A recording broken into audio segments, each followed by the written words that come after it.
교회에 개척하신 우리 정혜숙 사모님 나오셔서 우리 간증을 들려주시겠습니다.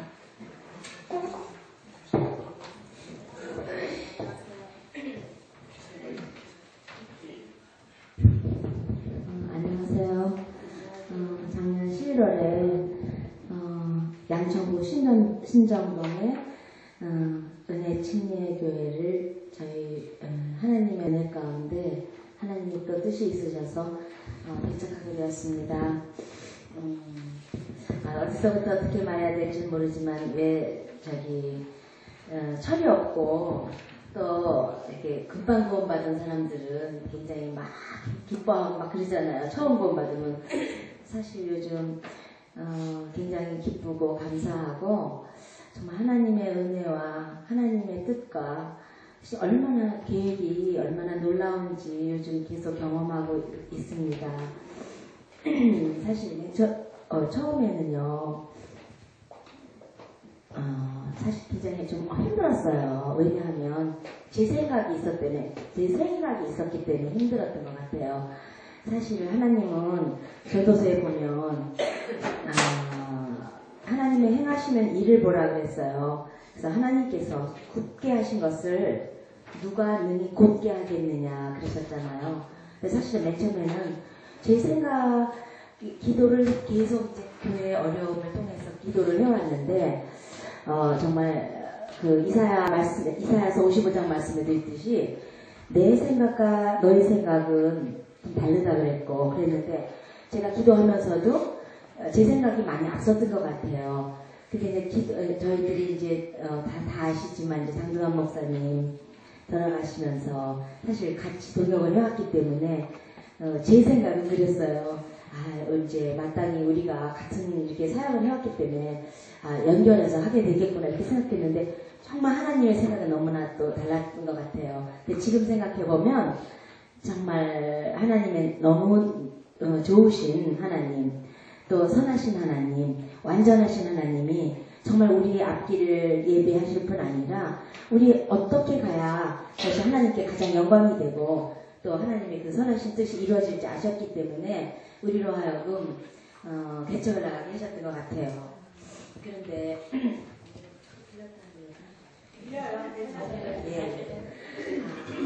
처음에는 조금 걱정하는 면도 조금 있었어요. 근데 하나님 제가 너무 그릇이 작고 믿음도 작고 하니까 하나님 저를 참 실망시키지 않으시고 정말 우리 하나님은 처음에는 저희들 생각이었죠. 아무 데도 도와줄 데가 없었어요. 도움의 손길이 없는 것 같았고 물론 이제 하나님께서 하신다는 마음은 있었지만은 너무 좀 막막하더라고요. 같이 갈 사람도 없고. 근데 정말 적은 숫자가 함께 하고자 하는 사람들은 있었긴 했었어요. 그래서 제 생각으로 또 나는 정말 아무도 안 온다고 해도 요 분들만 나랑 같이 해준다면 나는 참 기쁘게 사역을 감당할 수 있을 것 같았어요. 근데 하나님이 이상하게 그분들을 오시지 않게 하신 거예요. 그분들이 남편들이 허락을 하지 않아서 저와 함께 할 수 없었어요. 그래서 제가 너무 그때는 진짜 인간적인 생각에 마음이 정말 낙심이 됐었어요. 근데 하나님이 정말 제가 사실 지금 이렇게 말씀드리는 거는 저의 어떤 것보다 처음부터 끝까지 은혜 침례교회의 개척은 하나님께서 이미 계획하셨고 하셨기 때문에 지금까지 모든 것들 맨 처음에 이제 인테리어 할 때도 사실은 어떤 분들은 돈도 없는데 무슨 인테리어를 하느냐 뭐 어디 가서 뭐를 주워다가 뭐 어디다가 어떻게 하고 병을 어떻게 하고 전부 그렇게 정말 얘기했어요.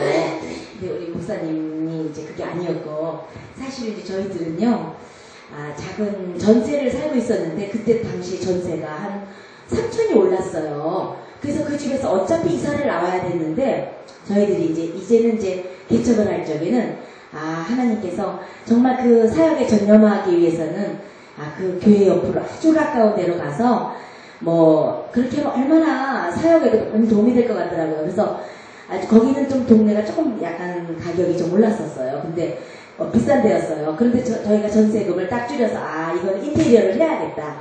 정말 저희가 그런 마음을 주시더라고요. 몇 천을 인테리어로 하면 한 영혼을 구원하기 위해서 저희들이 그 몇천을 드린다면 그것이 뭐가 그렇게 큰 것이겠는가. 정말 천하보다 귀한 영혼을 몇천을 들여서 영혼을 구원하는 일에 쓴다면, 그래서 이제 그렇게 결단을 하고 아무것이 없어도 사실 시작을 했어요. 그런데 하나님께서는 정말 모든 인테리어도 전부 하나님이 다 하신 거예요. 나중에 하여튼 여러 목사님들과 또 성도님들과 여러 손길들을 통해서 모든 것들, 그 다음에 이제 저희들이 그 다음에 건물 얻고 월세 내는 거며 모든 거며 하여튼 하나님께서 그 모든 부분들을 다 하셨고요. 그 다음에 제가 그렇게 슬퍼했던 인간적인 생각 때문에 슬퍼했던 자매님들, 정말 그때는 그 당시는 그렇게 하나님 어떻게 이렇게까지 하실까, 이것까지 자르시나 그런 생각이 들었어요. 근데 이제 하나님께서요, 우리 함께하는 어떤 성도님의 따님을 저희 교회에 보내셨어요. 근데 그 따님이 한 7년 전에 경제 사범으로 5년 동안 감옥에 갈 수밖에 없는 상황이었는데요.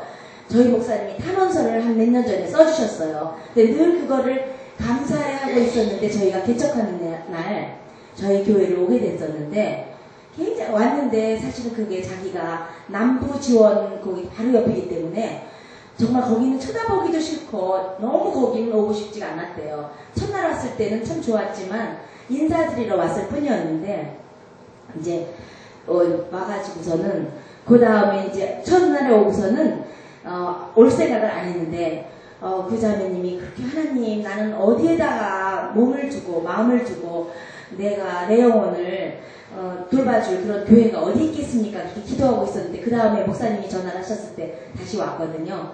근데 그 자매님이 오셔가지고 너무너무 그 교회 분위기와 모든 것에 마음이, 이제 하나님께서 이 교회를 정하라는 마음을 주셔서 오게 되는데, 그 자매님이 저희 교회에 온 지 한 달 만에 구원의 첫 열매가 됐어요.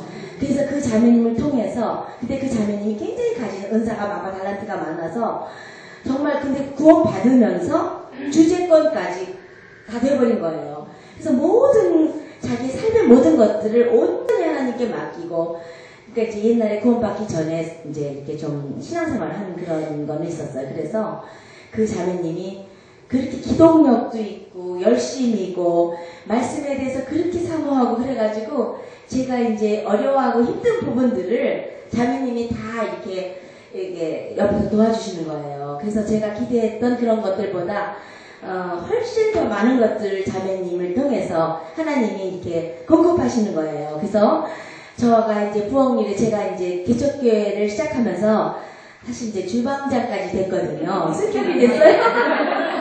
근데 자매님이 많이 도우시고, 또 신방할 때는 같이 도우시고, 전도할 때는 같이 도우시고, 그 다음에 이제 아침에 저희들은 이제 목사님이 1호차가 돼서 성도님들을 좀 모셔오는 있는데, 자매님이 2호차예요. 그래서 그 자매님이 또 딴 분들도 모셔오고, 하여튼 이런 일 저런 일, 하나님이 모든 것들을 예배하셔서 전도도 할 수 있게 해주시고, 그 다음에 한 가지만 더 말씀드릴게요. 시간이 말씀해 주세요. 뭐냐면요, 저희들이요, 콩나물 전도를 하고 싶은 마음이 있었어요.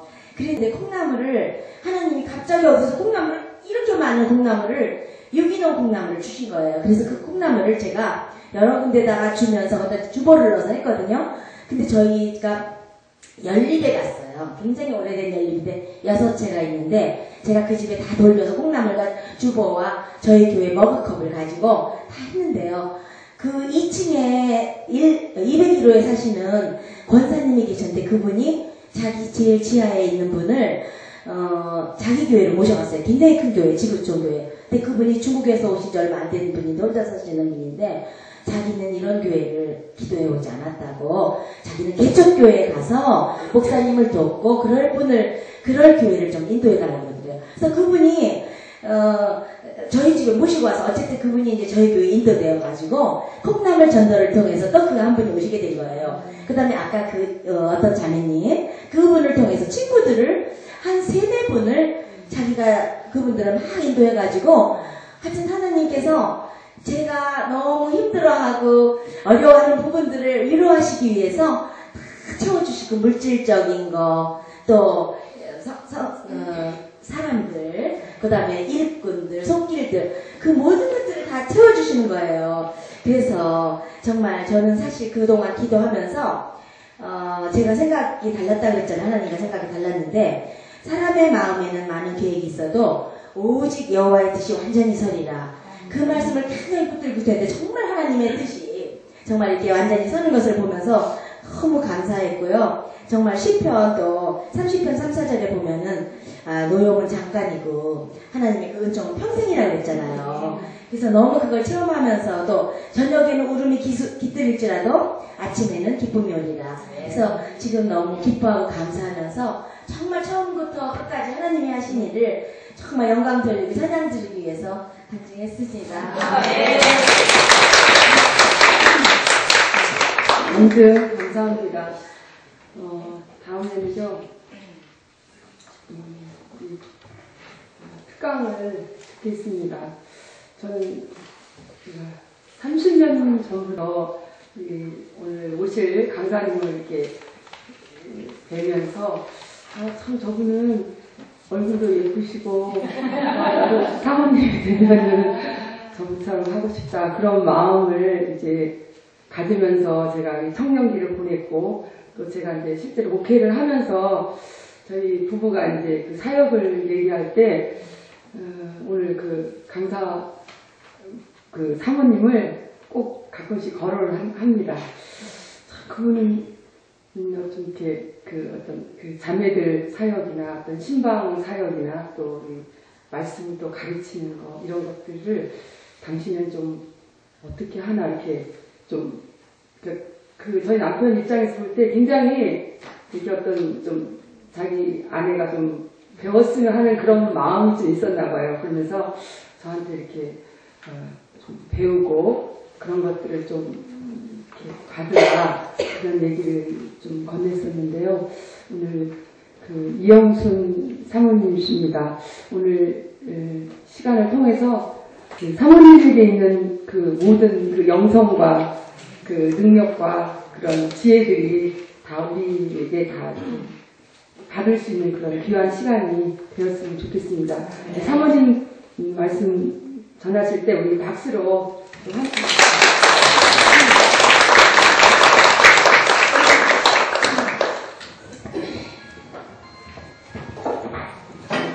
사모님이 너무 기분 좋게 소개를 해주셔가지고 저는 원래 또 칭찬하면 막 칭찬인 줄 알거든요. 감사합니다. 제가 이런 기회에 하나님 말씀 어떤 것을 전할까 하다가 제가 제목을 광야를 정했어요.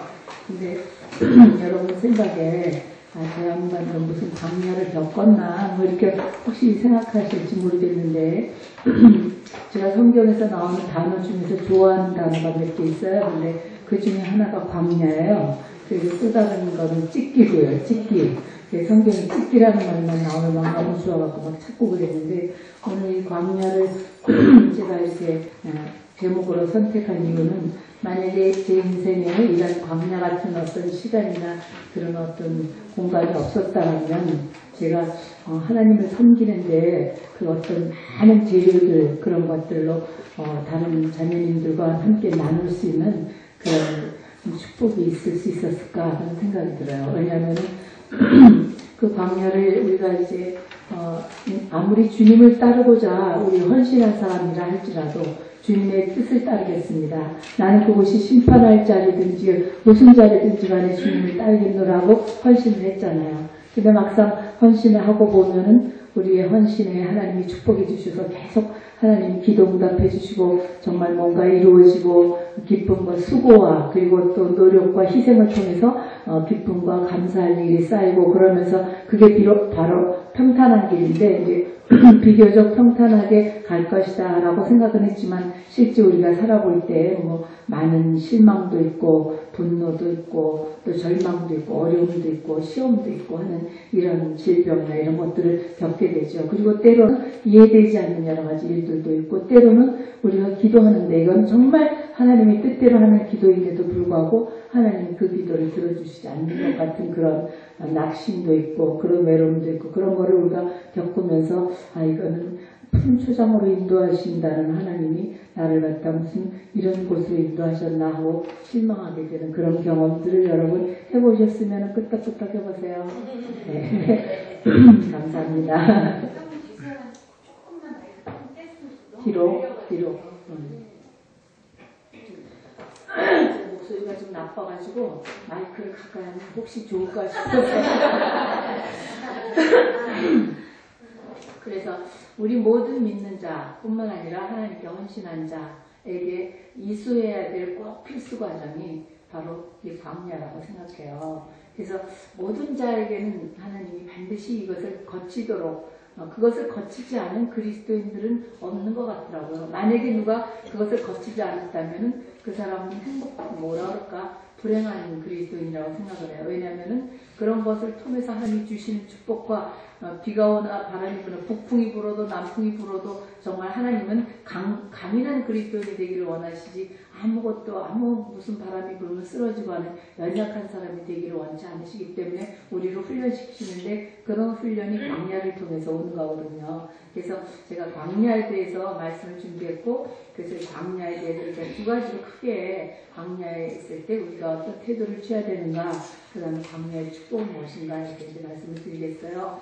제가 어려움 속에 있을 때 목사님이 한번 이런 그 예화를 들더라고요. 탁구를 칠 때 만약에 이제 저는 요새 탁구를 좀 쳐요. 왜냐하면 이제 뚱뚱하니까 이제 신장이 이식을 했기 때문에 이 체중이 많으면은 그 하나의 신장에 새로 들어오는 그 신장 그게 너무 부담이 되니까 체중이 줄어야 된대요. 그래서 줄어야 되는데 그러기 위해서는 제가 이렇게 집에서 걷는 것도 하는데 걷는 거 해가지고는 제가 40분 뭐 45분 1시간 걸어도 체중이 줄거나 그러진 않더라고요. 근데 이제 그래서 도중에 탁구를 한 3번씩 치면은 체중이 조금씩 내려가더라고요. 그래서 이제 그거를 열심히 하려고 생각을 하는데, 근데 왜 이렇게 뚱뚱해요? 왜냐면 하다가 또 뭐 때문에 힘들고 그러면 또 몇 달씩 쉬고 그래서 그래요. 여러분 이제 기대해 주세요.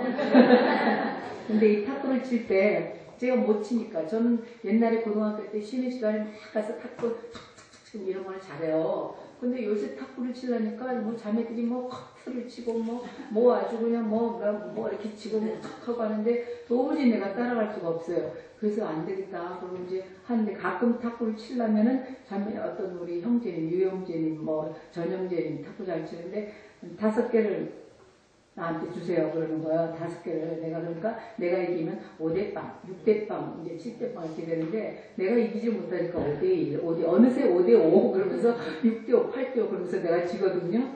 그래서 잘 치는 사람은 그 사람이 핸디캡을 받는 거예요. 내가 원래 1대빵, 2대빵, 3대빵 그러면서 자기가 이길 텐데 너무 잘 치니까 균형을 맞추기 위해서 나는 한 5개, 6개쯤 이제 나한테 주라고 그러는 거고. 그러니까 그 사람이 불리한 조건을 받는 거죠. 나랑 치려면. 잘하는 사람하고 치려면 그대로 치는데 못하는 사람하고 치려면 핸디캡을 받는 거예요. 그래서 그 핸디캡이라는 게 누구한테 준다고요? 못하는 사람한테 줘요? 잘하는 사람한테 줘요? 잘하는 사람이 그 불리한 조건을 갖는 거예요. 내가 마치 5개를 먼저 먹은 것 같이 자기가 이긴 것 같이 5대0부터 시작하니까. 그래서 이 말씀을 목사님이 저는 이 말씀을 드릴 때 나는 또 어떻게 생각했냐면 참 재미난 구속을 하나님이 주셨어요. 요거를 갖다 아주 얇아가지고 내가 잘하는 사람이구나. 그래서 하나님이 나한테 핸디캡을 주셨구나. 말하자면 우리 환경에서 어떤 면에서 내가 불리하다, 내가 뭔가 남보다 더 어려운 환경 속에 들어있다 이런 생각을 할 때 그게 불리한 조건이잖아요. 근데 하나님이 나한테 핸디캡을 주신 거 보니까 내가 잘하는 사람이구나 이런 생각이 드는 거예요. 여러분 그런 생각 들겠어요? 안 들겠어요? 안 들겠어요? 제가 좀 약간 뻔뻔한 구석이 있어서 무슨 하나님이 그런 말씀하시면 내가 참 잘하는 사람을 하나님이 쳐주시는구나. 좋아라. 그러면서 이제 겪는 거하고 힘들다. 근데 그리스도인 주님을 섬기는 자들이 왜 그렇게 힘든지 아세요? 그 환경 때문에 힘든 게 게 아니라 어떤 환경 속에서도 내가 견딜 수 있는 것은 내 마음속에 이기심이 없고 정말 사랑으로 섬기고자 하는, 죄송해요. 섬기고자 하는 그런 정신이 있을 때는 마음의 괴로움이 없어요. 갈등이 없어요. 근데 뭐 조금 섬기려고 그러면서 그럼 나는 뭐야? 그러면 내 권리는 어딨어? 나는 왜 요만큼만 가지라? 나만 희생하라는 거야? 나만 힘들게 일하라는 거야? 피곤하게? 이런 생각이 드는 까닭은 이기심 때문이잖아요. 그래서 우리 그리스도인들이나 섬기는 자들이 괴로운 것은 나를 십자가에 못 박혀 죽은 그리스도께서 죽으신 것 같이 나도 죽음에 넘기고 내가 아니고 그리스도의 생명으로 내가 살면 갈등이나 괴로움이나 그것 속에 빠지고 그러지 않을 텐데 내 속에는 그 이기심의 죄, 그 찢기, 교만함, 그리고 섬기기 싫어하는 마음, 어느새 섬기기 싫은 그 마음이 뱀같이 막 올라와요. 나는 뭐야 그러면? 나는 왜 시간도 없어? 나는 왜 이렇게 맨날 피곤해야 돼? 그러면 내 몫은, 내 권리는 하면서 나를 막 주장하는 소리가 내 속에서 들릴 때 그때부터 갈등이 시작하고 전쟁이 시작하잖아요. 그래서 오직에는 내 마음속에 전쟁이 많이 일어났으면 내가 우리 자매들한테 한 번은 내가 자매들과 이렇게 가르치는 기회가 있으면 한 번 했는데 한 번은 전쟁과 평화.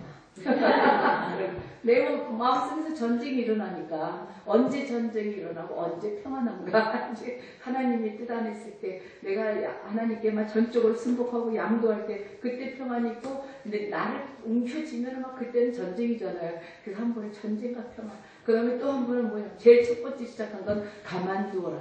왜 저 사람은 도대체 왜 그러는 거야? 나는 잘났는데 저 사람이 내용은 그거예요. 자기는 잘났고 상대방은 잘못했다는 거죠. 그러니까 맨날 이 사람은 왜 그러고 마음속에서 온갖 사람을 들여다가 이 속에서 막 권투하는 거예요. 그 사람은 내가 그 사람 데리고 권투하는지도 모르지만 그래서 내가 하도 그러니까 하나님이 성경에 보면 가만두어라가 눈에 띄더라고요. 여러분 가만두어라 눈에 띄까 안 띄죠? 근데 나 같은 사람은 하도 붙잡고 요 사람 붙잡고 내가 얼마나 근데 왜 나한테 이렇게 하는 거야? 뭐 이런 식으로 막 싸우니까 하나님이 가만두어라를 막 눈에 띄게 해줘가지고 가만두어라 이구나 막 자매들하고 제일 처음에 자매들과 함께 가르치는 기회 있을 때 제가 가만두어라고 했어요. 근데 인생 살면서 무엇보다도 어려운 게 나는 난 아프리카를 처음에 내가 헌신할 때 나는 동페리에 있었거든요. 난 뭐 물도 없고 전기도 없고 그런 거 하나도 너무 이상주의자라서 현실적이지 않아서 내가 시집갈 때 우리 엄마가 아이고 저런 멍청한 것이 어벙한 것이 전도사한테 시집간다고 했으면 내가 걱정이라도 안 할 텐데 왜 싫다고 그런 거야? 우리 목사님한테 싫다고 그랬더니 우리 어머니가 그런 말을 했어요. 저런 어벙한 것이 왜 어벙하냐면 현실적이지 않아. 그래갖고 나는 아프리카 동페리에 뭐 선생님이 없다니까 그럼 내가 갈 거야. 그래서 손들었어요. 그러니까 목사님이 보니까 저 사람이 믿음이 좋구나. 저는 산골짜기인데 동페리 간다고 하는 거 보니까 하나님이 뜻인가 보다 이렇게 생각한 거예요. 목사님이. 근데 사실은 내가 그런 생각 때문에 그렇거든요. 그런 비현실적인 그런 상황이 내가 그런 사람으로서 결혼하고서 이런 진짜 현실에 부딪히니까 이게 보통 어려운 게 아니잖아요. 되게 힘들었죠. 근데 이 힘든 것을 통해서 하나님이 나한테 가르쳐주신 것들이 무지무지 많았어요. 그래서 하나님 말씀 배우면은 공부하면은 막 하나님 말씀이 나를 갖다 붙잡아줘서 저는 진짜 우리 친정 식구들 우리 가족들, 자식들 이런 아이들이 내 속에 무슨 전쟁이 일어났었는지 몰라요. 누구 친구들 아무도 얘기하는 게 없어요. 우리 친정 식구하고도 이렇게 비가 막 그래가 하도 전쟁을 치르니까 여기가 완전히 얼굴이 전부 다 뭐냐면 기미로 가득 찼어요. 사모님 옛날 이런 모습 기억나죠? 그랬어요.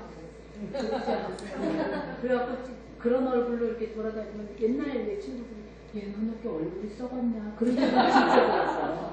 진짜로 들었어요. 그게 뭐냐면 내가 만약에 하나님이 주신 이 사람들을 내가 기쁘게 섬기겠습니다 하고 사람 가운데서 막 이렇게 섬길 줄 아는 사람이었으면 이 전쟁이 안 일어나고 얼굴이 예뻤을 거예요. 근데 그 젊은 사람이 오직이나 전쟁을 치렀으면 이 얼굴이 썩었겠어요. 그러니까 그 썩고 결국은 내가 죽었습니다. 결국은 내가 부르짖는 게 하나님 알았어. 오늘도 내가 살지 않고 이 나를 죽음에 넘기고 예수 그리스도께서 나를 통해서 좀 살아갖고 내가 좀 고생한 삶을 살아야지. 내가 맨날 이렇게 하고 사는 게 아주 너무너무 징그럽고 싫어서 내가 오늘도 내가 아니요 예수 그리스도 나를 살아주십시오 하고 막 부르짖는 그런 그 기도를 많이 했어요. 그래서 오늘날 겨우 이 정도 됐어요. 그때 부르짖지 않았으면은 어떻게 얼마나 잘못될지 하나님만이 아실 거예요. 그래서 어쨌든 우리가 이 광야에 있으면은 뭐가 제일 문제냐면 뭐 내가 못 먹고 못 살고 뭐 돈이 없고 이런 건 하나도 문제가 아니더라고요. 우리가 주님의 종의 아내가 되겠다고 헌신했을 때 무슨 뭐 가난하고 그러고 싶고 그런 것들 생각했으면 주의 종이 아내 안 됐을 거예요. 경제적인 거 그런 거 하나도 물론 문제가 있을 수 있지만 괴롭지만은 그게 문제가 아니고 제일 괴로운 게 뭐냐면 사람과의 관계가 참 그게 괴로워. 그죠? 사람과의 관계 맺는 거. 왜 그런가? 하나님이 우리에게 너는 하나님 사랑하고 사랑해라. 그게 우리에게 명하신 거잖아요. 사람 사랑해서 영혼 건지고 그리고 사람들을 진짜 깨끗하고 순수한 마음으로 하나님의 사랑으로 진짜 사랑하는 그런 사람이 되기를 하나님이 원하시는데 그거가 그 과정이 되기까지 쓰가 막힌 이런 광야를 겪는 거죠. 그래서 광야를 겪으면서 우리가 어떤 상태가 되냐면 첫째로 환경이나 사람을 탓하게 돼요. 그래서 환경이나 사람을 절대 탓하지 말아야 된다. 왜냐? 하나님은 우리에게 그런 환경을 딱 알만한 환경을 주시는 거예요. 우리 모든 사람에게. 저에게 딱 알만한 환경을 주신 거예요. 너는 섬길 줄도 모르고 넌 다른 사람 배려할 줄도 모르고 남의 필요에 센시티브하지 않고 그런 사람이 내가 원래 하나님한테 그렇게 말씀드렸거든요. 아 그런 사람 목사 안 되는데 하나님 왜 나보고 목사에 안 되라고 합니까? 하나님 생각 바꾸세요. 이렇게 참 기가 막히게 귀엽게 기도를 하나님한테 그렇게 말씀드린 적도 있어요. 그러니까 하나님이 알았다. 그래 알았어. 내가 어떻게 하면 남의 필요에 센시티브하게 배려할 줄 알고 섬길 줄 아는 그런 사람이 되게 내가 너를 훈련시켜주지 하고 하나님이 훈련을 시켜주셨어요. 미리 그런 생각을 다 갖고 있는 여러분에게는 아마 그런 거 훈련을 안 시켰을 거예요. 근데 하나님이 나한테 딱 알맞게 왜 딱 알맞게 하냐 여러분 그 세탁기에다 넣을 때 뭐 싱크 같은 거 돌려요? 안 돌리죠? 세탁기 하면 살살살살 깨끗하게 하는 방법이 다 틀리잖아요. 청바지 같은 거 막 오래 돌리죠? 그래서 나는 청바지이기 때문에 때가 저런 청바지라서 하나님이 나를 오래오래 돌려도 왜 잠깐 돌려도 때가 빠졌으면 그렇게 오래 돌릴 필요가 없는데 오래 때가 많아갖고 아주 오래오래 돌렸어요. 그래서 그게 하나님이 너는 여기 세탁기에 50분짜리 들어가라. 너는 손으로 비벼라. 너는 몇 분짜리 좀 짧게 30몇 분짜리 들어가. 하나님이 다 이거 다 우리한테 알아서 우리가 세탁물을 다 집어넣듯이 깨끗하게 하는 방법으로 왜 하나님은 깨끗하게 하는 거 굉장히 관심이 있으세요. 하나님은 우리가 깨끗해지기를 원하시고 우리가 정결한 그리스도인이 되고 우리가 거룩한 사람이 되고 그래서 하나님이 원하시는 내 쓰임을 받는 사람이 되도록 하기 위한 것이 하나님 목적이기 때문에 하나님 내가 굉장한 사람인데요. 하나님 저 여기 있어요. 저는 그렇게 처음 헌신했어요. 내가 굉장한 사람이에요. 희생한 하나님 나 같은 사람 하나님 앞에 드리니까 하나님 굉장히 하나님 축복이죠. 이런 식으로 하나님 앞에 드리고 보니까 이게 내가 무슨 아주 그냥 죽음으로 가는 것 같은 생각으로 막 했는데 알고 보니까 하나님이 나를 불쌍한 것 하면서 그 표정으로도 던져다가 씻겨갖고 이렇게 깨끗하게 옷 입혀주고 나를 축복해주는 줄 모르고 처음에는 하나님께 헌신하는 게 무슨 기가 막힌 희생하는 길로 들어가는 줄 알았거든요. 근데 하나님이 어쨌든 나를 그 상황 속에서 깨끗하게 하시는 거라는 거. 그래서 우리 모든 사람이 다 환경이 있는데 왜 나는 저 상황이같이 좀 그렇게 됐으면 얼마나 좋아요. 근데 그게 다 이유가 있어서 우리가 이렇게 하나님이 나를 넣어주셨다는 거. 그걸 생각할 때 우리에게 하나님이 주신 환경은 가장 나에게 복된 환경이에요. 사람이 볼 때 그 환경 어머나 너무 힘들겠다.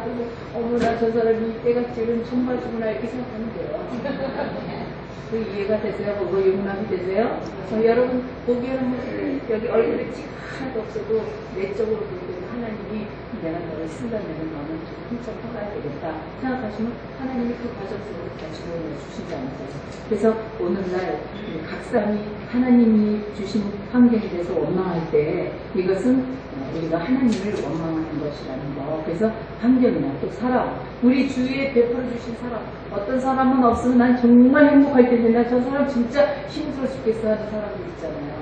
가족일 수도 있고 가족일 수도 있어요. 시자 들어가는 가족이 있어요. 그런데 어쨌든 사람을 원망하거나 탓하는 것은 반드시 하나님께 원망하는 것이나 하나님을 탓하는 것이다. 그래서 이스라엘 백성들이 원망하다가 죽었잖아요. 여러분 원망하면서 죽고 싶지 않죠? 우리 절대 원망하지 마십시다. 어떻게? 누구한테? 제 첫째 나타날 때.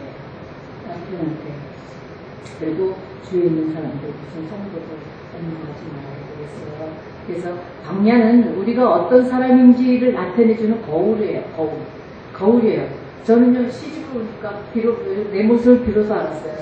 시집 딱 오니까 우리 신우님들이 6분이고 부모님 계시고 그러니까 딱 나까지 또 한 분이 계셔서 11식구였어요. 근데 23살인가 그때 시집을 왔는데 아무것도 모르고 그러고 아니 나가 우리 엄마 아빠가 나는 괜찮은 사람이야 뭐 이걸 너무 잘해주셔갖고 아주 나는 괜찮은 사람이야 이거 왔더니 딱 보니까 매일 느끼는 게 내가 이렇게 잘못했구나 내가 이런 사람밖에 안 들고 내 속에 사랑이 없구나 이 사람들을 통해서 내가 얼마나 사랑이 없고 이기적이고 정말 참 능력이 없고 다른 사람에게 도움이 안 되는 사람인지를 보여주는 거울이더라고요. 그래서 그 어려운 환경은 우리가 어느 정도인지를 나타내주는 거울일 뿐이지 환경이 우리를 어떻게 해롭게 하는 것은 절대 아니기 때문에 그 환경이나 그 사람을 우리가 탓하지 않아야 되겠죠. 그래서 조금만 어려우면 짜증내고 힘들어하고 막 인내심이 막 한계를 넘어서고 그럴 때 그 어려운 환경이 내 인내심이 어느 정도인지 보여주는 거울이 된다는 거죠. 그래서 환경이 나쁘게 만들면 절대 아니에요. 좋은 환경이었으면 나는 너무너무 좋았을 텐데 나는 진짜 참 마을이야 이런 자질도 있고 저런 달란트도 있고 그러니까 너무 놀랍게 쓰임을 받았을 텐데 내가 이런 환경 때문에 이렇게 될 수밖에 없었어 이렇게 생각하는데 사실 그 환경 그렇게 말하는 건 사탄의 거짓말이에요.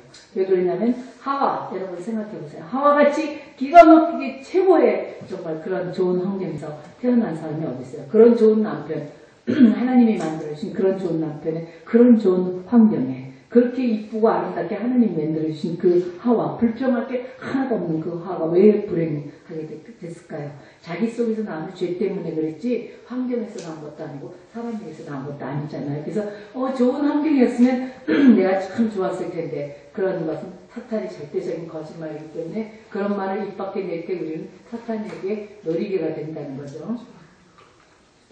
물론 어렸을 때 바람직하지 못한 부모로부터 학대당하고 뭐 정말 어머니가 일찍 돌아가시고 뭐 여러 가지 어려운 그런 형편 때문에 마음속에 그 사랑받지 못한 것으로 인해서 평생에 상처가 있을 수 있어요. 그럼에도 불구하고 우리는 주 예수 그리스도가 우리의 주인이시고 나는 아까 어저께 목사님이 그 김학성 목사님 설교하시는데 그 자녀들에게 니네 부모가 하나님이 기가 막히게 놀라우신 부모니까 그 하나님을 불러라. 그런 것처럼 그 말씀을 목사님은 똑똑하셔서 그렇게 미리 말씀하셨는데 저는 그런 말을 못했어요. 그리고 못하고 우리 아이들을 방목했거든요. 그럼 방목이 뭔지 아시죠? 우리 가정에서 따뜻하게 잘 아주 소중히 여겨주고 키우는 게 아니라 그냥 뭐 정신없어서 불러드릴 새가 없어요. 밥 때도 불러드릴 새가 없어요. 너무 바빠가지고. 그래서 어쨌든 방목을 했는데 하나님께서 우리 하늘에 계신 하나님 아버지께서 이 땅에 있는 아버지 엄마보다 하늘에 계신 하나님 아버지께서 우리 자식들을 돌봐주셔가지고 지금 하나님의 축복 속에 있는 게 너무너무 하나님의 크신 은혜예요. 우리가 못했어도 우리 자식들이 못했기 때문에 여러분 자책하지 마세요. 그렇게 젊은 사모님들은 조금 잘해요. 옛날 사모님들보다. 옛날 사모님들은 그저 사역만 첫째고 그러기 때문에 애들을 잘 못 돌보는데 못 돌본 것 때문에 절대 죄책감 갖지 마세요. 왜? 하나님이 네가 그렇게 한 건 내가 다 안다. 하나님이 돌봐주세요. 반드시 하나님이 다른 어떤 자녀들보다도 뛰어나게 하나님을 사랑하고 하나님을 섬기는 자의 그 자녀가 어떻게 되는지를 하나님이 사람들한테 보여주시기 위해서도 하나님은 반드시 축복해 주신다는 거 염려하지 말고 걱정하지 말고 자식 문제 있어도 여러분 염려하지 마세요. 하나님께 기도만 하고 몇 년, 몇십 년 기다리면 하나님이 이렇게 해주시려고 그랬는데 내가 왜 그때 염려하고 그때 그렇게 괴로워했을까 할 때 지금 염려하거나 걱정하지 마세요.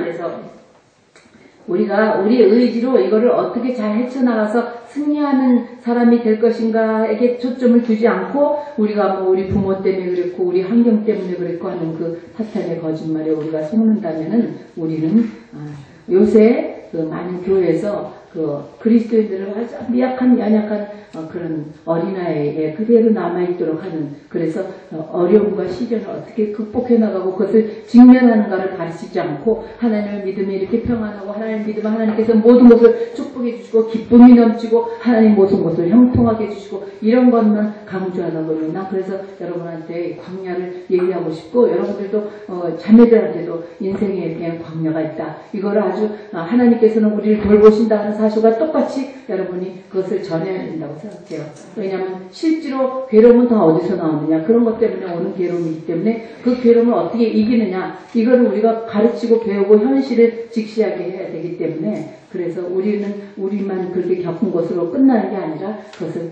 사람들한테, 전 사람들한테 가르쳐서 저들이 정말 강인한 그리스도인이 되어서 하나님께 그런 북풍이 불거나 남풍이 불어도 끝까지 하나님을 의지하면서 붙들고 있으면서 승리하는 사람이 되도록 가르치는 책임이 있다고 생각해요. 그래서 우리가 이런 환경을 탓하고 사람을 탓하지 않아야 될 이유가 있어요. 왜냐하면은 요 밑에 보면 본인에게는 책임이 없고 다만 나쁜 환경, 부모, 그 가로 속에 부모예요. 부모, 특히 부모를 많이 탓하는 걸 많이 보게 되죠. 우리 부모가 그때 나를 너무 내팽개치고 나를 정말 참 너무 사랑스럽게 사랑이라는 걸 가르쳐주지 않고 그렇게 했다. 그것을 너무 몇십 년 동안 그렇게 갇혀있을 필요가 없어요. 왜? 하늘에 계신 우리 하나님의 사랑은 그 부모의 사랑의 몇만 배, 부모의 사랑은 만약에 촛불이었다면 하나님의 사랑은 태양과 같은 것이기 때문에 하나님의 사랑에 우리가 그 감사하고 주님의 가까이 가기만 하면 그런 부모를 다 용서할 수 있고 아무것도 아닌 거거든요. 근데 거기에 맺히게 하고 거기에 붙잡히게 하고 사슬로 매게 하는 것은 사탄의 계략이지 그것은 하나님의 뜻이 아니기 때문에요. 그래서 우리 하나님은 예수님을 십자가에 달리시면서도 그를 십자가에 못 박아라 하고 부르시는 모든 사람들, 그 사람들을 아무도 원망하지 않고 그분은 용서하셨다는 거. 가로 속에 용서예요. 가로 속에 보면 승리, 부모, 용서예요. 그래서 제가 좋아하는 성경 말씀이 한번 요 밑에 이사야서 거기 한번 다 같이 크게 읽어보세요. 시작. 오직 자기는 능히 안전치 못하고 그 물이 진흙과 더러운 것을 늘 쫓아내는 요동하는 바다와 같다.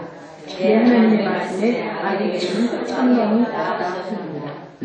그래서 우리는 항상 이렇게 나 저 사람 때문에 정말 화 안 내고 살고 싶은데 그냥 정말 화 안 낼 수가 없어. 나는 쟤 때문에 아주 그냥 정말 화 좀 안 내고 살고 싶은데 너무나 그렇게 살 수가 없어. 평강을 이룰 수밖에 없어. 우리 쌍둥이 아들들 같은 애들만 키워봐요. 그러면 절대 사람스러운 온유한 음성으로 그렇게 할 수가 없어요. 나도 그전에는 참 괜찮은 사람이었거든요. 이렇게 말하죠. 그리고 부모가 나를 그렇게 학대만 하지 않았어요. 내가 이렇게 성질 나쁜 사람이 되진 않았을 텐데. 우리가 어떤 장소에서 어떤 위치에 있는지가 행복을 결정하는 것이 아니잖아요. 그죠? 그래서 궁정에서도 불행할 수가 있고 여러분 돌아가신 그 영국의 형태자비 다이아나 형태자비 궁정에 있었지만 결코 행복하지가 않았어요. 그리고 감옥에서도 행복할 수가 있어요. 감옥에서도 행복한 분들을 천만이 만나봤어요. 물론 바울도 그랬지만요. 분명한 사실은 환경이 우리를 만드는 게 아니라는 거. 다만 환경은 우리 자신이 어떤 사람인지를 드러내는 뭐예요? 거울일 뿐이라는 거예요. 그래서 결정은 어떤 걸 해야 되느냐. 어떤 환경 속에서도 기뻐하리라. 나는 어떤 환경 속에서도 기뻐하리라. 왜? 내가 주님께 헌신할 때 주님 나는 그곳이 지옥이라도 심판하시는 자리라도 나는 어디든지 주님이 인도하실 때는 어디든지 가겠습니다 하고 우리가 결정한 날이 있었잖아요. 그런데 하나님 이런 거 오면 푹 꺼져서 그냥 낭망하고 그렇게 하지 않고 나는 어떤 환경이라도 하나님이 그 사랑의 손길에서 걸러진 환경이기 때문에 나는 기뻐하겠습니다. 라는 그 마음속에 기본적인 원리가 있어야 된다는 거죠. 그래서 행복이나 불행이 환경에 의하지 않고 오직 우리의 마음가짐에 있기 때문이에요. 어떤 마음으로 이것을 대하느냐, 환경을 보느냐, 하나님의 섭리가 무엇인지를 알고 환경은 하나님께서 이렇게 나한테 주신 귀한 것이구나 라고 깨달을 때 우리는 기뻐할 수가 있어요. 그래서 우리 다 같이 내가 궁핍함으로 말하는 것이 아니라 어떠한 형편이든지 내가 자족하게 되려니 내가 비천에 처할 줄도 알고 풍부에 처할 줄도 알아 모든 일에 즐거우며 배고픔과 풍부와 궁핍에도 일체의 비결을 배우라. 자, 우리가 바울선생같이 이렇게 말하기를 하나님이 원하세요. 나는 이런 비천에는 나는 절대 처할 수가 없어. 나는 그런 일이 있으면 난 진짜 못 살아. 이런 사람이 되기를 원하지 않고 하나님 어떤 환경에서든지 주님을 바라보고 주님을 의지할 수 있으면 넉넉히 이기는 사람이 되는 그것이 바로 주님은 네가 나를 참으로 사랑하는구나. 네가 나를 참으로 신뢰하는구나 하는 것을 하나님한테 보여주는 거기 때문에 하나님께서 기뻐하신다는 거예요. 그래서 여러분 모두가 나는 비천에도 처할 줄 압니다. 나는 풍부에도 처할 줄도 알고요. 배고픔과 궁핍에도 나는 일체 비결을 배웠어요. 나는 바울선생같이 그렇게 온전하게 100% 배웠는지는 말할 수 없는데 그래도 조금이라도 배운 것 같아요. 이렇게 여러분이 이렇게 고백하는 그거를 하나님께서 기대하신다는 거죠. 그래서 두 번째, 첫 번째는 뭐였어요? 사람이나 환경을 탓하지 마라. 원망하지 마라. 두 번째, 하나님의 뜻을 알아야 돼요. 그게 뭐냐? 고난은 불청객이자 환영받지 않는 손님이죠. 아무도 고난을만 환영하는 사람이 없어요.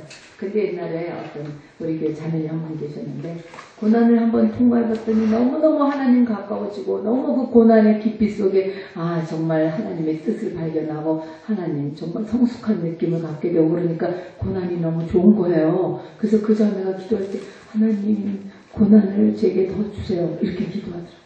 우리 사모님들 그런 기도 할 수 있겠어요?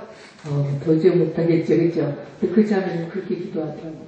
하여튼 저는 그래서 이렇게 말해요. Like father, like son 이런 말이 안 맞다. Like preacher, like people 이 말이 안 맞다. 그 목사님과 그 성도, 그 목사의 그 성도 이런 말이거든요. 그 아버지의 그 아들. 근데 우리는요 그 목사의 그 성도가 아니라 참으로 뛰어난 그 성도들이 정말 정말 저분들은 감당할 수 없다. 우리가 따라갈 수 없다. 아주 그런 분들이 많이 계세요. 그래서 하나님께 감사하거든요. 근데 고난이 오면은 어떻게 여기서 빨리 빠져나갈 수 있을까? 하나님 나를 여기서 건져주세요. 이렇게 하는데 그때 우리가 해야 될 것은 하나님의 뜻이 어디에 있는가라는 걸 생각해야 된다는 거죠. 그래서 고난 받으면 하나님이 사랑하지 않나 봐. 이거는 어린애 같은 생각이에요. 그쵸? 성경에 나오는 위인들이 고난을 안 당한 사람이 어디 있어요. 그죠? 기가 막힌 고난들을 다 당했는데 그래서 고난이 있으면 하나님이 저 사람 기도 안 들어주나 봐. 이게 아니라 고난 속에 하나님의 뜻을 이루어 주시옵소서라고 기도하고 그래서 저분이 고난을 잘 겪을 수 있게 주님 힘을 주시옵소서라고 기도해야 되기 때문에 우리가 자칫하면은 사람들이 하나님의 나라에 들어가기 위한 조건이 아니라 들어가는 과정에 우리 하나님이 자녀들은 많은 고난을 겪는다 하는 뜻이에요. 그래서 주님의 부르심은 우리가 십자가를 지고 주를 따르는 거야. 너는 내 십자가를 지고 나를 따르라. 십자가를 진다는 것 자체가 자기를 부인하는 건데 자기를 부인하고 자기를 죽음에 넘기우는 건데 그것은 광야에 들어가지 않고서는 광야에서 고난을 겪지 않고서는 자기를 죽음에 넘길 필요가 없어요. 자기를 부인할 필요가 없잖아요. 자기를 부인할 수밖에 없는 그런 상황에 들어가면 그게 바로 하나님께서 네가 나를 따르라. 네 십자가를 주고 나를 따르라 하는 그 말씀에 따라 우리가 행하는 것이죠. 그래서 오늘날 많은 그리스도인들, 많은 교회에서 십자가는 없고 오직 복만 있는 그런 교회의 가르침, 그것은 정말 좀 사탄의 유혹에 우리가 빠지는 거죠. 그래서 하나님이 허락하신 환경에서 꽃을 피우고 열매를 맺는 거예요. 하나님이 허락지 않은 환경에 들어가서 내가 이렇게 하면 잘 될 텐데가 아니라 나에게 지금 주신 그 환경 속에서 내가 어떻게 꽃을 피우고 어떻게 열매를 맺을 것인가 하나님의 뜻을 깨달아 알면 어느 곳에 있든지 나는 꽃도 피우고 열매도 맺을 수가 있거든요. 그래서 시편 16편 6절에 다 같이 시작. 내게 줄로 되어진 기업은 아름다운 곳에 있으며 나의 기업이 실로 아름다우다. 자, 이번에 이 말씀으로 한번 적용을 해보세요. 하나님이 내게 주신 나의 남편, 내 가족, 내 교회, 이게 하나님이 나에게 주신 내 부모, 나에게 주신 구역이잖아요. 그것은 아름답다는 거예요.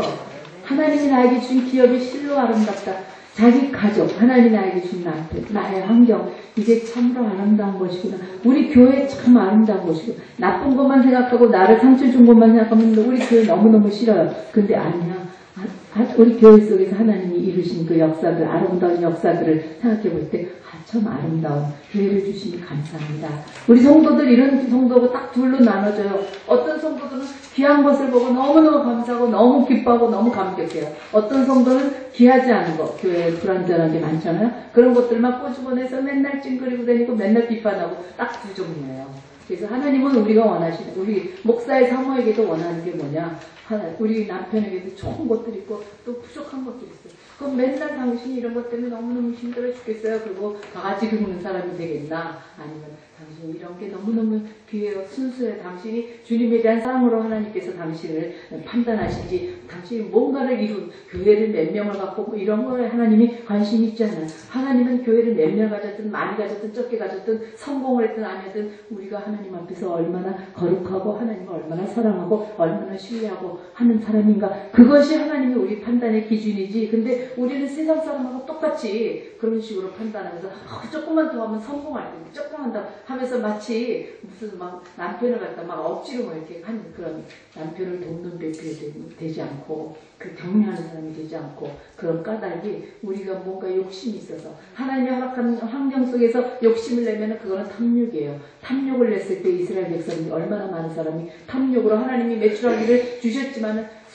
몇만 명이 죽었잖아요. 하나님이 우리한테 너희들은 욕심, 탐욕, 너가 있는 환경 속에서 감사하고 귀하게 여기고 그 환경 속에서 함께 봐라, 함께 격려하면서 함께 남편에게 그런 사람이 되라 하는 것이 하나님은 우리에게 대한 말씀인데, 우리는 남편보다 더 잘난 게 여러분 많이 있죠. 솔직하게 말하고 우리 남편이 왜 이런 걸 못 봐, 나는 보는데, 그런 거 있어요 없어요? 있는 사람만 끄떡끄떡, 없는 사람은 겸손한 사람들 빼고요. 있는 사람만 끄떡끄떡, 나랑 포함해서 시작 끄떡끄떡. 근데 하나님이 네가 똑똑해서 너희 남편한테 이렇게 해준 거 아니야. 그게 아니고 너는 너무 똑똑하기 때문에 그 똑똑한 거를 지혜로 바꿔서 남편을 격려하고, 그러면서 남편이 좀 더 격려로 사람이 바꾸고 앞으로 나갈 수 있지, 지적으로 절대 사람이 변하는 게 아니라는 거는 심리학자들에 의해서 이미 발견된 거예요. 근데 우리는 어리석게 이거 지적을 해야지 남편이 좀 더 깨달았겠지 하고, 여보 당신은 그렇게 하는 게 아니었는데 하고, 당신 제가 있잖아요, 몇십 년을 두고 그거를 그 어떤 때 또 얌전하게 잘하는 때도 있고 어떤 때는 또 밤에 잘 때 여보 그러면서 요리해야 되잖아요 이렇게 얘기하는데 좀 편하게, 우리 목사님들이요 사실 이런 게 있어요. 잘해야 된다는 마음이 있어요. 없어서 그런 게 아니라. 근데 그게 안 되는 걸 어떡하겠어요. 우리도 그렇잖아요. 여러분 안 되는 거 있어요 없어요? 있죠. 근데 남편은 왜 이렇게 안 되는 거를 왜 저렇게 됐으면 좋겠는데 하고 옆에서 그런 부인이 될 것인가, 아니면은 안 되는 것을 가지고 우리 나도 안 되는데 당신 그만큼 하는 것도 굉장히 잘하는 거예요. 그래서 이렇게 격려해주는 아내가 되기를 하나님 시아버지께서 원하신다. 사모님의 입장에서 하나님이 시아버지예요. 시아버지예요. 왜냐면 하나님은 내 종을 네가 도와라. 그러니까 시아버지지. 시아버지예요. 하나님 시아버지가 기뻐하시는 게 뭔가, 시아버지를 사랑하면, 시아버지 사랑하면 그 아들도 좀 사랑 좀 해주시라는 거예요. 시아버지는 내 아들 사랑해주면 너무 좋잖아요. 이게 시어머니, 나한테 할 말이 많아서 큰일 났네. 시간이 좀. 시어머니가요, 아들 집에 가잖아요. 그러면 아들이 이제 설거지한다는 게 등신걸 중에 딸 집에 가잖아요. 또 사위가 설거지 저렇게 착한 그런 것처럼 우리 시아버지는 그렇게는 안 하는데, 그래도 내 아들 네가 참 돕는 그런 배필, 격려하는 배필, 네가 좀 잘났다고 뭐 맨날 괴롭히는 그런 배필, 뼈가 썩게 하는, 남편의 뼈를 썩게 하는 그런 사람이 아니라, 그런 어리석은 아내가 아니라 좀 이렇게 남편을 좀, 내가 남편이 만약에 가지고 있는 것이 이것밖에 없는데도 이거를 막 이렇게 격려해주고 사랑해주고, 당신 정말 대단해. 그러면서 할 때 남편이 더 앞으로 나갈 수 있는데, 맨날 지적하는 남편, 도리어 남편 하면서 이렇게 되는 것 뿐만이 아니라요, 위축되는 것 뿐만 아니라 부인한테 막 가시가 돼요. 그게 더 괴로워요. 왜냐면 이렇게 올라가는 사람은 기쁘니까 부인한테도 사랑스럽게 해줄 텐데, 그 부인이 막 지적해갖고 좀 더 위축해주고 나는 왜 이렇게 못하나 이런 마음을 갖고 있는 남편들은 그것 때문에 자기가 불편하고 불행하니까 막 부인한테 사랑스러운 남편이 절대 못 되는 거예요. 그래서 하나님, 여러분 다 아시지만 우리 다시 한번 이런 거 생각해보고 오늘 하루라도 좀 우리 남편 좀 격려 좀 하고, 우리 남편 참 대단한 하나님이 나에게 해주신 참 이 세상에 하나밖에 없는 사람이잖아요. 그죠? 좀 사랑 좀 잘 해드리세요. 알겠어요? 아멘. 지금 나 사랑 잘하고 있어요. 그런 분들 지금 있네요. 여기 보니까. 자, 그래서 광야의 축복. 우리 광야에는요, 제가 좋아하는 게 광야의 샘 있잖아요. 광야의 샘들 있잖아요. 부엘라 에로이 여러분 아시죠? 부엘라 에로이. 그 하갈에게 하나님께서 쫓겨가고 막 도망가고 막 힘들고 그럴 때 하나님이 그 샘 곁에서 만나주셨잖아요. 우리 하나님은 광야에도 그 샘 곁에서 하나님 만나주시기 때문에 그것도 축복이에요. 그리고 광야에 또 저기 그 뭐예요? 그 사사기에 나오는 삼손도 목말라 죽을 지경이 됐는데 그냥 막 죽을 지경이 하나님 나 죽겠어요 물 좀 주세요 막 그랬더니 하나님이 근처에 샘은 없는데 하갈은 근처에 샘 곁에서 만났지만 근처에 샘은 없는데 하나님이 여기 물 근원이 여기 있구나 우묵한 것을 터뜨려서 샘을 만들어서 하갈에게 저기 삼손에게 주셨잖아요.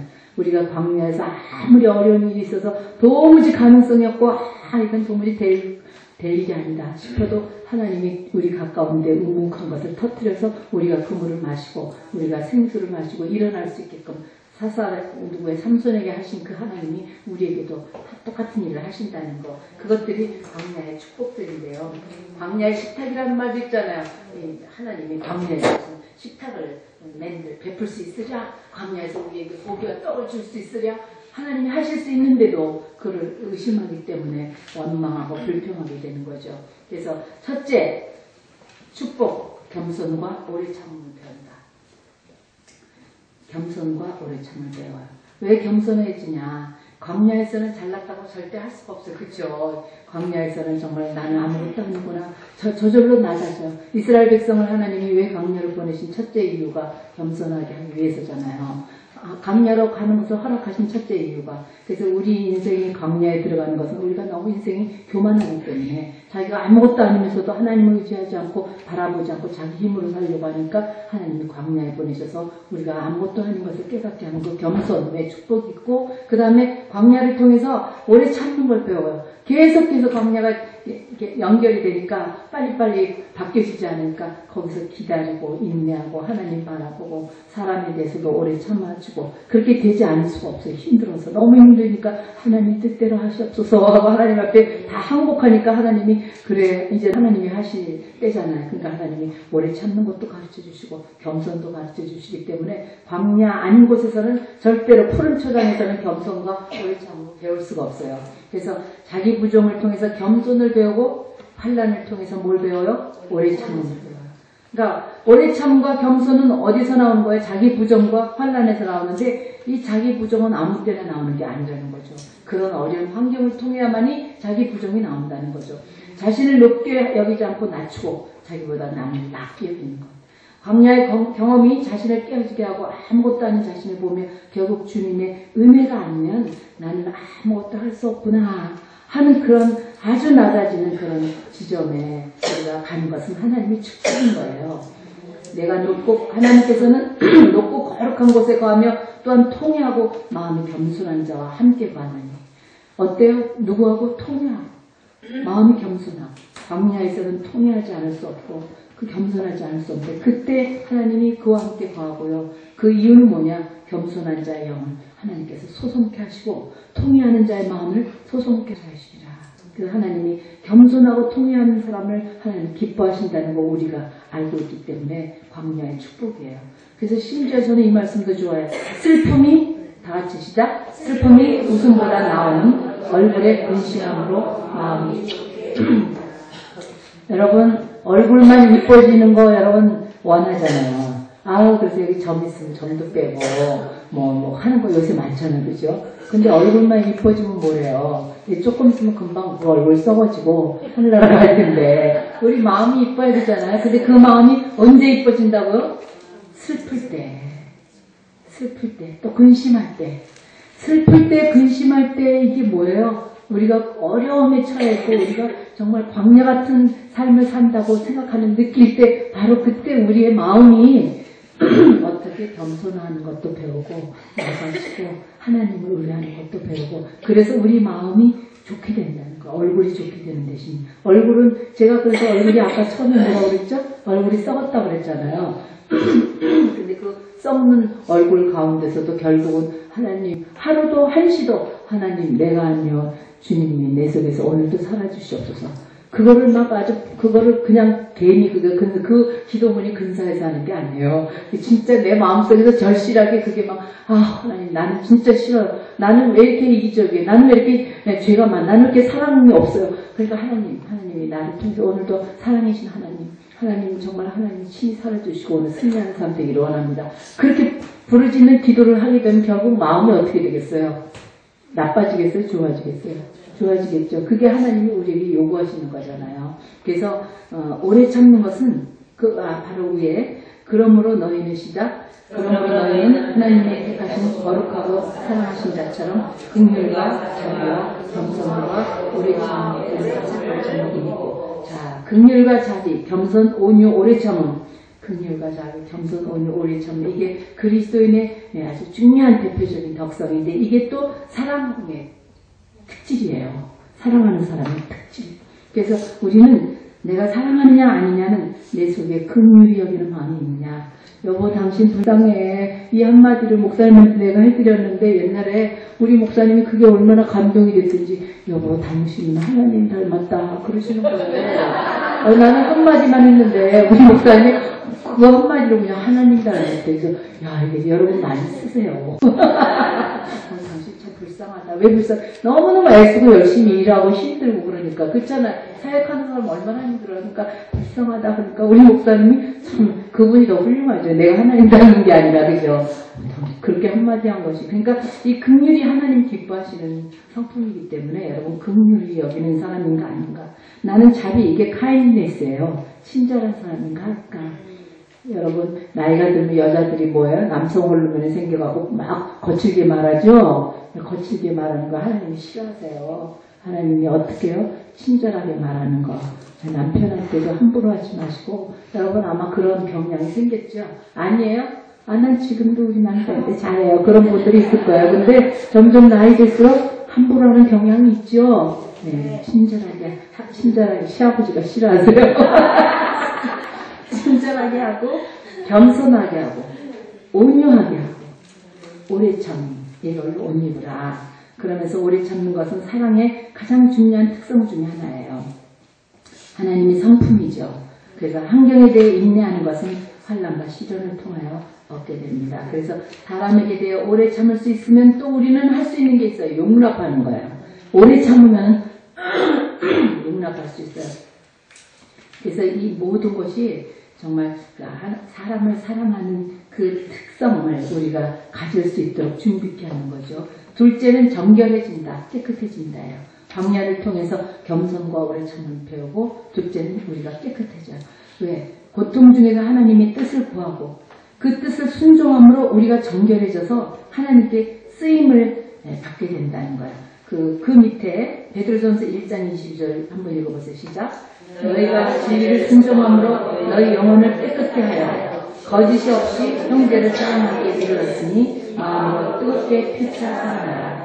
어떻게 해요? 진리를 순종할 때 우리 영혼이 깨끗하게 되고 그래서 우리가 사랑을 하는데 어떤 사랑을? 이기적인 사랑이 아니라 거짓 없는 순전한 사랑을 하나님이 우리에게 원하시는 것은 순전한 하나님의 사랑으로 사람을 사랑하는 것을 원하시는데 언제 이 광야와 고통 속에서 하나님의 뜻을 구하고 그 뜻을 순종함으로 우리가 정결하게 된다는 거죠. 그래서 쓰임을 받게 된다는 거. 제가 좋아하는 말씀 은혜사 찢기를 지하라. 그리하면 장색에 쓸만한 그릇이 나올 것이요. 네, 그 다음에 세 번째는 의로운 제물을 하나님께 드리게 돼요. 우리가 깨끗해질 때 쓰임받고 두 번째는 거짓 없고 진실한 사랑으로 사랑하게 되고 세 번째는 하나님께 의로운 제물을 우리가 제물을 드릴 때 욕심과 탐심과 죄와 교만 가운데서도 제물을 드릴 수가 있어요. 그러나 하나님이 우리를 금은을 연단한 것 같이 연단해서 우리를 순결하게 만들어서 우리가 하나님 앞에 드리는 제물이 의로운 제물이 되도록 한다는 게 말라기 3장 3절이에요. 그래서 이거 성경 구절 베드로전서 그거 한 번 더 적혔는데 그거를 지우세요. 그래서 만약 모든 고난을 자신에 대해 죽는 법을 배우는 기회로 삼으며 뭘로 삼아요? 어떤 걸로? 자신을 대해서 죽는 것. 우리가 십자가에서 나를 예수님께서 돌아가셨을 때 나도 그때 죽었노라 하고 죽음에 넘기고 죽은 것으로 여기고 대신 죽는 법을 우리가 고난을 통해서 내가 배우는 것인데 하나님 이때 내가 나를 십자가에 넘겨 죽음에 넘기는 것을 배울 수 있도록 주님 도와주십시오 하는 기회를 삼고 자기를 부인하고 십자가의 고통을 겪으신 구주를 더욱 알게 되는 기회로 삼는다면 이 고난은 도리어 우리에게 큰 축복, 순간적인 물질적인 어떤 잠시 있는 어떤 축복이 아니라 영원한 큰 축복을 우리에게 주시게 되는 거죠. 사실 하나님은 우리의 일시적인 행복보다 더 거룩함에 관심이 있으세요. 내가 거룩하니 너희도 거룩하라고 그랬잖아요. 근데 언제 거룩하게 돼요? 그냥 평탄한 환경, 하나님 감사합니다. 오늘도 이거 주셨군요. 하나님 감사합니다. 감사합니다. 감사합니다. 그러다가 타락하기가 쉬워요. 그때는 나를 뭐 죽음에 넘기는 것도 없고 거룩한 것도 관계가 없어요. 그런데 이 고통 속에서 광야의 어려움 속에서 우리가 참 나를 죽음에 넘길 때 어떤 일시적인 행복, 우리가 구하는 행복, 복은 아니지만 그것이 하나님 보실 때 거룩함의 복, 그것을 우리가 참여하는 그런 사람이 되는 거죠. 그래서 거룩함 없이는 진실한 행복을 누릴 수 없다는 것을 하나님이 아시기 때문에 우리가 거룩해지기를 하나님이 원하신다. 그래서 주 예수를 닮고 싶은 소망을 이루기 위해서 하나님이 택하신 도구인 고난을, 자, 우리가 예수님을 닮고 싶다고 기도한 적 있죠? 그러면 하나님이 우리를 예수님 닮게 하도록 하기 위해서, 그래, 너는 이렇게, 너는 겸손해라. 그래, 너는 오래 참아야 돼, 인내해야 돼. 그런다고, 네, 알았습니다. 하나님 그렇게 할게요. 그러고 되나요? 안 되죠. 그 말씀으로 해갖고 안 되잖아요. 하나님이 어떤 우리한테 실물 교제를 주시고 그런 환경을 주셔서 우리가 그 도구를 주셔요. 그것이 뭐냐? 하나님의 도구가 고난이라는 거예요. 하나님 이게 당신의 도구라는 걸 나는 압니다. 하나님, 제가 하나님을 신뢰하기 때문에 이 도구를 통해서 내가 예수님을 닮도록 주님 도와주세요. 이렇게 기도하면요, 하나님 나는 왜 이렇게 맨날 이런 일 속에서 힘들게 하고 있는가, 도대체 내가 남편 잘못 만났어요, 우리 교회 성도들이 왜 이래요, 이것에서 떠나서 더 높은 그런 목표를 가지고 주님께 기도할 때 우리 마음에 평안과 그 기쁨이 있어요. 그래서 그걸 위해서 우리를 부르셨다는 거예요. 왜? 그리스도도 너희를 위하여 고난을 받으사 너희에게 본을 끼쳐 그 자취를 따라오게 하려고. 우리 주님을 다 닮는 건 좋은데 고난을 그 자취를 따라가는 거는 우리가 안 좋아하잖아요. 근데 우리 주님 그렇게 하신 것처럼 우리도 기쁘게 그 고난을 길을 갈 때, 아까 우리 찬송도 그런 찬송 불렀어요. 주님 가리라 무슨 폭풍 불어도 우리 찬송은 잘 부르는데 실제로 자, 진정한 기쁨은 광야의 고통이 없는 것에서 오는 것이 아니다. 진정한 기쁨은 광야에서 무슨 고통이 없는 것에서 오는 것이 아니라 우리의 정결함과 지속적인 주님의 임재하심에서 기쁨이 온다는 거예요. 정결함과 임재하심. 그 다음에 세 번째는 환난 중에 있는 사람을 위로하는 능력을 갖는다. 이건 아시죠? 저는요, 제가 이제 이제 어머니를 모시고 살았잖아요. 그랬더니 어머니, 시어머니 때문에 문제 있는 사람들이 제 말을 잘 들어요. 네, 제가 그럼요, 자매님 어쩌고저쩌고 그러면 막 이러면서 말을 들어요. 근데 시어머니 안 모신 사람이 자매님 그러면 그러니까 말을 안 들어요. 그런 경향이 있죠?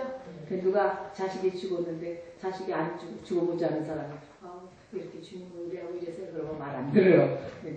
나도 우리 아들을 잃어봤거든요. 그러면 그 사람이 큰 위로가 되는 거 아시죠? 그렇죠?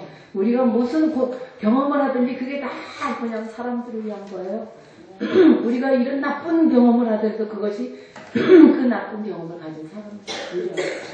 어떤 사람이 정말 잘못 무슨 어렸을 때 무슨 잘못된 남자로부터 뭘 당했다고 그럴까요? 폭행, 간 이런 걸 당해서 그 가정에서 괴로워하다가 예수 그리스도를 알고 그가 상처가 치유받고 그런 사람은요, 그런 걸 당한 사람한테 가서 말할 때 그 사람들이 빨리빨리 위로하고 세워지고 그들이 일으킬 수가 있어요. 그런 능력이 있어요. 그래서 하나님이 우리의 그리스도인들에게 하나님의 뜻을 행하기 위해서 헌신한 자들에게 어떤 경험을 주든지 이것은 다른 사람의 고난을 위해서 하나님이 나를 쓰시기 위해서 나에게 주셨군요. 알았습니다. 하나님 제가 잘 겪고 다른 사람을 격려할 수 있는 힘을 하나님 저에게 주십시오. 이런 기회로 삼으시라는 거죠. 그 다음에 네 번째는 광야는 기쁜 소식이 영원히 뭐라고요? 계속되는 것이 아니다. 그 신명기 8장 때 저 신명기 참 좋아해갖고요. 우리 교회 어떤 자매가 걸어다니는 성경이라고 막 성경을 통째를 외우는 자매가 있어요. 사모님 저 뭐 외울까요? 그 다음에는 로마서도 외우고 잠언도 외우고 전부 다 외우는 김미애 자매가 그래요? 그러면 신명기 외워볼래요? 나한테 또 웃기는 사람이 신명기 얼마나 어려워요. 근데 자매가 하도 잘하니까 설마니 싶으지만 그러면 신명기 내가 좋아하는 건데 사모님 뭘 좋아해요? 물어보길래 신명기 외울래요? 그랬더니 진짜 다 외웠어요. 신명기를 그 자매가. 그랬는데 어쨌든 이 신명기 8장에 하나님이 이 광야에서 너를 만나를 먹이시고 이는 다 너를 낮추시며 너를 시험하사 마침내 뭐라고요? 내게 복을 주게 하시라. 그 어려운 모든 과정을 통해서 낮추시고 하나님이 테스트하시고 그런데 마지막에는 마침내 드디어는 at the end 이게 성경에 그렇게 되어 있더라고요. at the end 끝에는 그 말이에요. 지금 여러분 아직 끝이 아는 분도 있고 벌써 온 분들도 있을 거예요. 끝에는 하나님이 복을 주지 하십니다.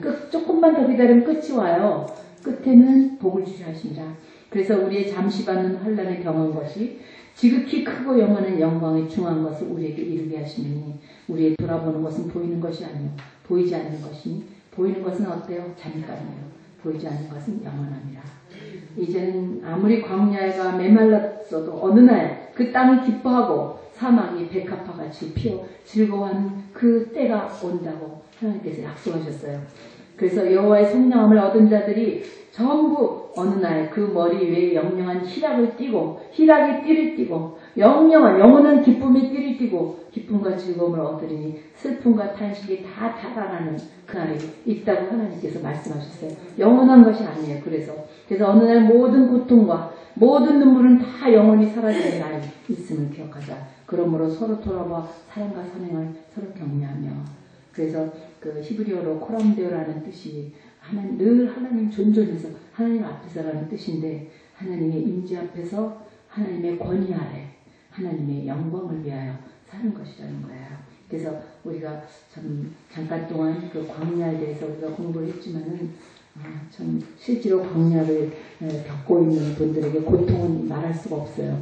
그렇지만 어느 날 마지막 성경 기절 하나 제가 진짜로 좋아하는 성경 기절인데 계시록 7장 15절부터 17절에 있는데 거기에 어떤 말씀이냐면 저희가 다시 줄이지도 아니하고 계시록 7장 15절부터 17절까지요. 저희가 다시 한번 찾죠. 그 말씀 다 같이 찾죠. 계시록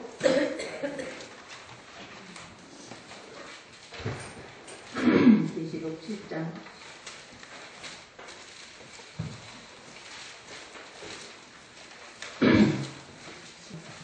시간이 없기 때문에 16절부터 읽을게요. 시작.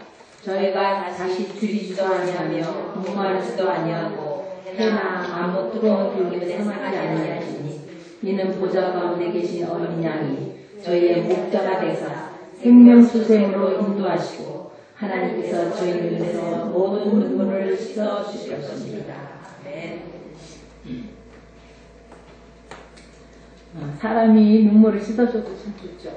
누가 위로해주면서 눈물을 씻어주고 참 따뜻하게 안아주는 것도 참 좋은데 우리 하나님께서 이날에 그 보좌 가운데 계신 어린 양 예수 그리스도께서 나의 목자가 되셔서 생명수샘으로 나를 인도하시고 거기서 내 모든 눈물을 씻어주시는 그날이 있어요. 그날에는 우리가 정말 비록 우리가 레이스를 하면서 어떤 사람은 1등을 하고 그렇지만 어떤 장애인들은 끝까지 다 레이스를 다 하잖아요. 그러면 3등, 4등, 5등, 6등 하는 사람보다 그 사람들이 손뼉을 더 많이 받아요. 그건 장애인이기 때문에. 우리들이 어떤 장애를 갖고 있는지 우리는 몰라요. 그래서 우리가 어쩌면 더디 가는지도 몰라요. 그러나 우리가 마지막까지 하나님이 나에게 남겨주신 그 일, 최선을 다해서 그 자리에 가만히 있으면서 그 길을 걸어갈 때, 우리 다른 사람들은 박수를 안 칠지 몰라도 하나님은 우리에게 박수를 주세요. 박수를 보내주세요. 그래서 1등만이 중요한 게 아니에요. 지금 내 형편에서 내가 다리가 삐었고, 내가 또 어디 무슨 관절염이 있고, 그런지 나는 몰라. 영적으로 내가 어떤 부분에 그런 부분이 있는지 모르고 내 남편에도 그런 게 있는지 몰라. 그러나 그럼에도 불구하고 느림보 같이 가더라도 내가 하나님이 가라는 그 길 끝까지 최후의 순간까지 그 길을 걸어간다면 하나님께서는 우리를 잘했다고 박수 쳐주실 거예요. 1등한 사람은 하나님이 좋아하시잖아요.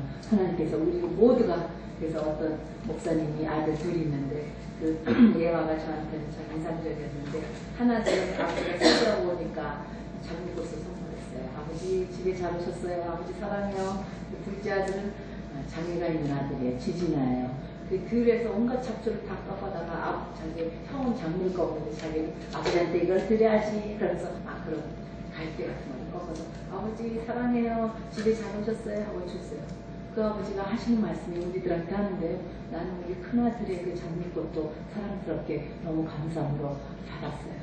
근데 나는 우리 둘째 아들의 그 갈대 그리고 그 잡초 그 아들이 주는데 그것도 똑같이 사랑스럽고 귀하게 내가 기쁨으로 받아들였거든요. 그러면서 우리한테 설교하시는 게 여러분들이 어떤 것을 여러분 주위가 광야라는 잡초밖에 없어도 하나님을 위해서 내가 거기서 최선을 다해서 무엇을 만들어서 하나님한테 드린다면 하나님께 장미꽃 드린 사람이나 그 사람이나 똑같이 내가 잘했다 하고 칭찬해 주시고 우리를 사랑으로 받아주실 거라는 거예요. 잠깐 기도하고